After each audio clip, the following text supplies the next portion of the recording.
presented by Anisa Films. Mixed by Vikram Bedari.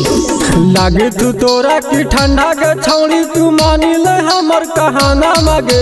लागे तू तोरा की ठंडा के छौड़ी तू मानी ले हमर कहाना मागे। आगे भार जाड़ा हमार छौड़ी बना ले ना मरदाना गे। आगे भार जाड़ा हमार छौड़ी बना ले ना मरदाना गे।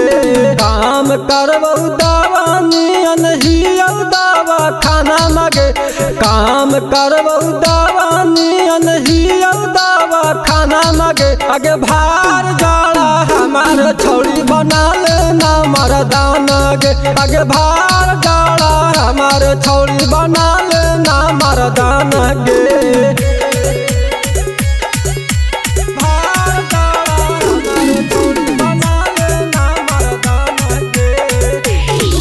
आगे घरावा वाला बांध करबौ छौड़ी जल्दी के बाड़ी आगे। साथे साथे माजा ले बैलोड़ी के चादारी आगे। आगे घरावा वाला बांध करबौ छौड़ी जल्दी के बाड़ी आगे। साथे साथे माजा ले बैलोड़ी के चादारी आगे। पालंग पर सुतैबौ ग छौड़ी बजतौ दोनों कंगना मागे।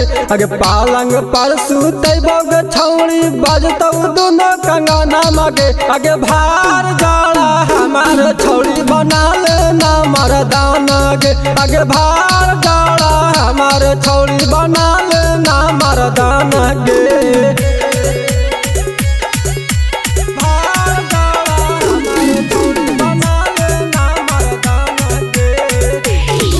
आगे भाग जीतौ जल्दी गे छौड़ी सरदी बोखार गे।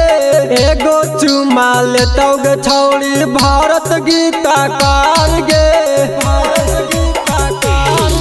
आगे भाग जीतौ जल्दी गे छौड़ी सरदी बोखार गे।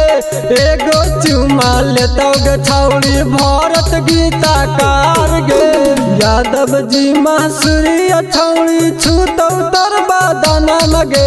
यादव जी मासुरी छौड़ी छूतौ तर बादाना मगे। आगे भार जाड़ा हमार छौड़ी बना ले ना मरदाना गे। आगे भार जाड़ा हमार छौड़ी बना ले ना मरदाना गे। आगे बना ले गे।